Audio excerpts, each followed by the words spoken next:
I like, is it Gakpo? Tell me, what did you start doing after your career ended? For me, when I stopped, I already started doing the podcast for Ajax. We brought different players on the podcast to talk about their life, their story, their time at Ajax, what they're busy with now. Demidesu, we had Tadic, we had Eyong Enoh, we had Deli Blaine. And later on, I started doing what they call the Enoh United podcast. This one is now my former teammates, the ones I played with at Ajax, especially the 3-star players. So, but yeah, that's what I've been busy with, and I enjoyed it, and I like doing it. You didn't end your career in the Netherlands, right? No, not officially. I was playing in Cyprus. And why did you come back to Holland? It was very simple. I played my longest years in Holland. We thought, like, if I'm going to stop, and the kids love football, they want to develop to Holland, and I've stayed in Holland for long, so it would just be the better option to come back to Holland. And going back to Cameroon wasn't an option? Going back to Cameroon is an option for me. I was born there, I grew up there, but most of my kids, they were not born there. They started school here, they have most of their friends in Holland, they speak Dutch, and they already started playing football. So they're already developing in their career, so it would not be fair if I have to move them back to Cameroon.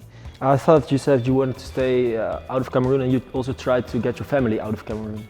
Yes, my mother and my sisters, they were there. Of course, that was a thought when there was a crisis going on in Cameroon. There is you still have it, but it was really, the beginning of it was really bad. But things are a bit more calm. Of course, you still have it, but it's not as before. And my family, they are okay being there. Do you have any plans for the future? Now I have to focus on the kids because they are playing on the 16, on the 15, and on the 13. So I have to take them out for training, bring them, take them to school, appointments. So it's quite hectic. I need to give them the attention. That will be one. Two, I need to focus on probably more on the Ajax TV or media. Thirdly, I need to focus on my own company. I started 4P Baller, which is more for player mentoring and also player management. When I was playing football, I didn't get a proper management. When I came, I was just focused on football. I just wanted to play. But what happens around football is also very important. So I feel like from that lesson and from that experience, that's why I created a company. I want to help young players who don't know the game and families who don't understand that football is very short. And when you have the opportunity now to make it, take it, because it moves really fast. Do you still follow Dutch football? Definitely I do. Eredivisie and also the Nederlandse elftal. What do you think about the Netherlands? Are they going to have a title shot?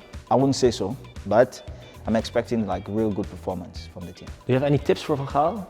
No tips, come on man, no tips. You can't give Van Gaal tips, man. He's been in the game for years. He's an OG. He knows the game. I need to ask him for tips, not me giving him tips, you know. And who's going to win the World Championship? For me, the top 5 teams that you could be looking to push, you've got Brazil, you've got Germany, you've got Spain, maybe Portugal, and you've got Croatia. Croatia has a very, I don't know, they impressed me a lot. Solid team, the way they did the last World Cup, and they still have the same crop of players. And Modric, at his age, proves to be like, he's just getting better, like fine wine. So I'm hoping that he should be still in form. But if Spain moves further, I have one player that I like a lot, is Pedri. And I'm following him, and I think if Spain progresses, he could be one of the best players in the tournament.